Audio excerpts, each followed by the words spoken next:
اے اللہ، اس مہینے میں مجھے ذہانت اور بیداری عطا فرما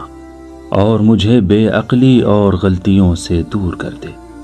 اور تو نے اس مہینے میں جو بھی نیکی اور اچھائی نازل کی ہے اس میں اپنے کرم کے صدقے میں میرا بھی ایک حصہ قرار دے، اے سب سے زیادہ کرم کرنے والے۔ بسم اللہ الرحمن الرحیم، الحمدللہ رب العالمین، والصلاة والسلام علی سیدنا و نبینا مولانا المصطفیٰ محمد وعلی آلہ الطیبین الطاہرین المعصومین المظلومین، لا سیما بقیت اللہ الاعظم فی الارضین۔ ناظرین کرام، جیسا کہ آپ نے ماہ مبارک رمضان کی تیسری دعا کو سنا، سماعت فرمایا، اس دعا میں ہم اپنے پروردگار سے مطالبہ کر رہے ہیں کہ پروردگار ہمارے ذہن کو کھول دے، ہمیں بیداری عطا کر، ہمیں ہوشیاری عطا کر، اور پروردگار وہ چیزیں کہ جو سفاہت کی طرف لے کے جاتی ہیں، جو ناپختگی کی طرف لے کے جاتی ہیں، جو بےہودگی کی طرف لے کے جاتی ہیں، پروردگار ان سے ہمیں دور کر دے۔ وہ چیزیں کہ جو گمراہی کا سبب ہیں، جو ضلالت کا سبب ہیں، جن کے نتیجے میں انسان اپنے آپ میں نہیں رہتا، بچکانہ حرکتیں کرتا ہے، پروردگار ان سے ہمیں روک دے۔ تو یہاں پر یہ غور کرنے کا مقام ہے کہ ہم سے جو ہم دعا کر رہے ہیں اپنے معبود کے سامنے، ہمارے معصومین نے یہ دعا ہمیں تعلیم دی ہے، تو ہم سے یہ چاہ ہے کہ اپنے وجود کے اندر بیداری، ہوشیاری کو ہم چاہیں اپنے پروردگار سے۔ کیوں؟ اس لیے کہ جب ہم بیداری اور روحانی طور پر ہم ہوشیاری کو اپنے وجود کے اندر نہیں پائیں گے تو کسی بھی منزل پر اپنے آپ کو ہم پہنچا سکتے ہیں، کچھ پتہ نہیں، کاغذ کی طرح ایک ہوا کے جھونکے کے ساتھ ادھر سے ادھر ہوں گے، جب تک کہ ہمارے وجود کے اندر وزن نہیں پیدا ہوگا۔ وزن ہمارے اندر جو چیز پیدا کرے گی وہ ہماری روحانیت ہے، وہ معنویت ہے۔ آج دنیا میں دو مکتب ہیں، ایک مکتب مادیت ہے، جو میٹیریلسٹ لوگ ہیں وہ صرف میٹر کو دیکھتے ہیں، وہ صرف مادے کو دیکھتے ہیں، ان کا ہم و غم یہ رہتا ہے کہ ہم جس کو کہتے ہیں اپنے تن پروری، اس کو کہتے ہیں اپنے تن کو دیکھیں، اپنے بدن کو دیکھیں، اپنے جسم کو دیکھیں، اور اسی کے اندر وہ مشغول ہو جاتے ہیں۔ ساری زندگی سارا ہم و غم ان کا وہ ظاہر ہوتا ہے جس کے لیے وہ کچھ کر رہے ہوتے ہیں۔ اس کے بعد حقیقت میں جب وہ اس دنیا سے جاتے ہیں تو ظاہر اتنا کری ہو جاتا ہے کہ دیکھنے کے لائق نہیں رہتا، اور کچھ دن کے بعد اگر قبر میں اتر کے انسان دیکھے تو وہ ظاہر پھر عجیب انداز میں ہوتا ہے کہ کوئی ظاہر بھی انسان بھی اس ظاہر کو دیکھنے کے لیے تیار نہیں ہوتا ہے جو قبر میں کیڑے ٹہل رہے ہوتے ہیں۔ تو منزل یہ ہے کہ انسان اپنے وجود کے اندر اگر معنویت کو لے کے آگے نہیں بڑھ رہا ہے تو ظاہر کی کوئی حقیقت نہیں ہے، سب کچھ فنا ہو جانے والا ہے، سب کچھ ختم ہو جانے والا ہے۔ تو دو نگاہیں ہیں، ایک نظر وہ ہے کہ جہاں پر انسان صرف جسم کو دیکھ رہا ہے، ایک نظر وہ ہے کہ جہاں پر جسم کے ساتھ ساتھ انسان روح کے تقاضوں کو بھی دیکھ رہا ہے۔ اس لیے کہ پروردگار نے انسان کو جہاں جسم دیا ہے، جہاں انسان کو حیات دی ہے، تو حیات کے دو رخ ہیں، ایک جسمانی اور ایک روحانی۔ انسان جسمانی حیات کے تقاضوں کو پورا کر رہا ہے لیکن کبھی کبھی وہ روح سے غافل ہو جاتا ہے۔ اب اس ماہ مبارک رمضان میں ہمیں دیکھنا ہے کہ اگر ہم مثال کے طور پر ہماری زیادہ توجہ یہ ہے کہ دسترخوان پر کیا کچھ نہیں ہے، مثلا پکوڑی بھاجی اور مثال کے طور پر اور جو دوسری چیزیں ہو سکتی ہیں، دہی پھلکی کیا، اس کے ساتھ انسان کی توجہ اگر دعائے ابو حمزہ شمالی پر نہیں ہے، دعا افتتاح پر نہیں ہے، دوسری ادعیہ پر نہیں ہے، ماہ مبارک رمضان کی دعاؤں پر نہیں ہے، تو اس کا مطلب یہ ہے کہ وہ ظاہر کو دیکھ رہا ہے، صرف اپنے جسم کو دیکھ رہا ہے، وہ مادیت میں غرق ہے، ماہ مبارک رمضان کے سفرے پر بیٹھا ہے، دسترخوان رحمت پر ہے، لیکن دسترخوان رحمت پر ہونے کے بعد بھی اس کا ہم و غم ظاہر ہے، اس کا جسم ہے، کوئی فرق نہیں کر رہا ہے کہ وہ ماہ مبارک رمضان میں ہے یا کہاں پر ہے۔ لیکن اگر ایک انسان جو روح کے تقاضوں کو دیکھ رہا ہے تو اب اس کا ہم و غم یہ نہیں رہتا ہے، اب وہ سوچتا ہے کہ جو کچھ بھی افطار کے لیے ملا، جو کچھ سحر کے لیے ملا، میری توجہ یہ ہے کہ پروردگار کس طرح سے اپنے آپ کو تیار کر سکوں،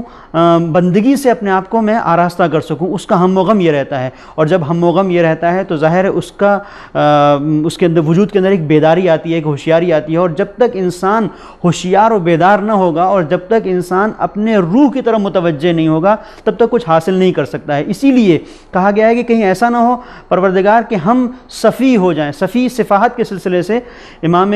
مجتبیٰ علیہ السلام، امام حسن علیہ السلام سے حدیث ہے کہ آپ سے کسی نے پوچھا کہ صفاحت سے مراد کیا ہے؟ آپ نے فرمایا کہ صفا سے مراد پستیوں کی طرف جانا۔ علماء نے بیان کیا ہے کہ صفی انسان یہ ہے کہ جو بچکانہ عمل انجام دیتا ہے۔ مثال کے طور پر کسی ایک اچھے خاصے صحیح انسان کو جو بالغ ہے، عاقل ہے، اسے کوئی انعام میں مثال کے طور پر دیتا ہے کہ تم یہ 500 روپے لو، اب وہ سارے کے سارے 500 روپے کی ٹافیاں لے کے آ جاتا ہے، تو کہیں گے کہ بھائی یہ تو کیا تم بچکانے ہو، کیا تم بچے ہو، تمہارا کیسا ذہن ہے؟ اب یا مثال کے طور پر کچھ پیسہ اس کو ملتا ہے، وہ جاتا ہے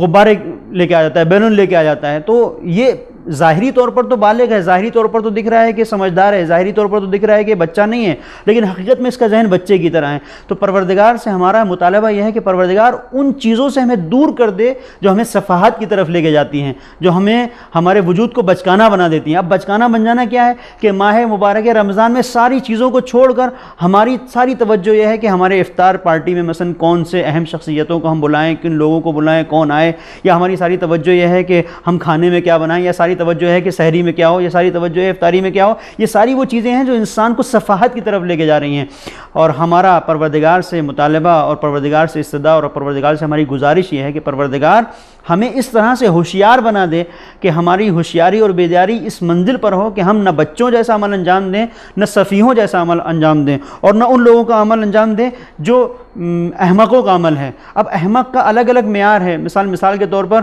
آج کی دنیا میں بہت سارے ایسے افراد جو خدا کی راہ میں قدم بڑھاتے ہیں، جو بندگی کی راہ میں قدم بڑھاتے ہیں، دنیا ان کو احمق کہتی ہے، جبکہ حقیقت میں وہ احمق نہیں ہوتے ہیں۔ وہ اپنے اس مقصد کو پہچان چکے ہوتے ہیں کہ جس کے لیے ان کو خلق کیا گیا ہے۔ تو پروردگار سے ہماری دعا ہے کہ پروردگار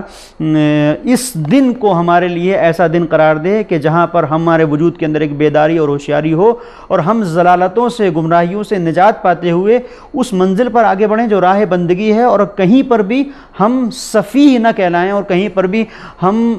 اس منزل پر نہ پہنچے کہ کہا جائے کہ اس نے بالکل بچکانہ عمل انجام دیا ہے، یہ تو بالکل بازیچہ ہے، کہ جہاں پر غالب نے اس طرح سے کہا تھا کہ بازیچہ اطفال ہے دنیا میرے آگے، ہوتا ہے شب و روز تماشا میرے آگے۔ تو یہ سب قرآن کی گویا آیت ہے کہ جس میں قرآن نے کہا کہ وما هذه الحیاۃ الدنیا الا لہو ولعب وان الدار الاخرۃ لہی الحیوان، جو باقی رہنے والی ہے، جو ہمارے لیے ثابت ہے، وہ دار آخرت ہے۔ اب یہ ماہ مبارک رمضان دونوں چیزوں کو ہمارے سامنے پیش کر رہا ہے۔ ایک وہ ظاہر ہے کہ جہاں پر ہم سے کہا گیا ہے کہ اس ظاہر کی تم رعایت کرو، کچھ چیزوں سے تمہیں پرہیز کرنا ہے، اور اس کے بعد پھر ہمیں اجازت دی گئی ہے کہ ان چیزوں کو تم مثلا اس وقت میں، اس مدت میں تم کھا پی سکتے ہو۔ اب اس مدت کو جو پروردگار نے رکھا ہے، اسی کے ختم ہونے کا ہم انتظار کر رہے ہیں کہ پروردگار تو نے کچھ ظاہری چیزوں کو رکھا ہے کہ انہیں مثلا اذان صبح سے تمہیں امساک کرنا ہے، نہیں کھانا ہے، اور جب کھانا ہے تو ہم انہی سب چیزوں کو کھائیں گے۔ اور اب اس پر کوئی توجہ نہیں ہے کہ پروردگار تو نے اس امساک کے ذریعے سے چاہا کیا ہے، تیرا ہم سے مطالبہ کیا ہے، تو جو ہمیں بھوکا رکھ رہا ہے اس سے تو کیا چاہتا ہے، تو جو ہمیں پیاسا رکھ رہا ہے تو اس سے کیا چاہتا ہے۔ اس پر آغا جواد ملکی تبریزی اس چیز کی طرف اشارہ کرتے ہوئے فرماتے ہیں کہ انسان اگر بھوک اس کو لگ رہی ہے اور پروردگار نے بھوکا رکھا ہے، اس بھوک اور پیاس سے متوجہ ہو اپنے رب کی طرف، ایک اپنے نفس کا جہاد کرے تاکہ اس منزل پر پہنچے کہ ماہ مبارک رمضان جب گزر جائے تو اب انسان اس منزل پر آئے کہ پروردگار تو جو کچھ چاہتا تھا میں نے انجام دیا، اور اس کے اندر میں نے اپنے نفس کو اتنا مضبوط، اتنا قوی بنا دیا ہے، اتنا محکم بنا دیا ہے کہ اب تیرے ہی مرضی کے مطابق ماہ مبارک رمضان کی ضرورت نہیں ہے، تیرے ہی مرضی کے مطابق اس طرح سے زندگی گزاروں گا کہ گویا پوری زندگی میرے لیے ماہ مبارک رمضان ہے۔ تو اس دعا کا نتیجہ نکلا کہ ہم اپنے رب کے سامنے، اپنے پروردگار کے سامنے اس طرح سے حاضر ہیں کہ پروردگار ہمیں ہوشیاری اور بیداری عطا کر، پروردگار ان چیزوں سے ہمیں روک دے، ان چیزوں سے ہمیں دور کر دے جو سفاہت کی طرف لے کے جاتی ہیں، وہ چیزیں کہ جو ہمیں گمراہی کی طرف لے کے جاتی ہیں، جو ہمیں ضلالت کی طرف لے کے جاتی ہیں، اور پروردگار اس مہینے میں جو بھی خیر تو نازل کر رہا ہے اس خیر میں ہمارا ایک حصہ قرار دے انشاءاللہ، کہ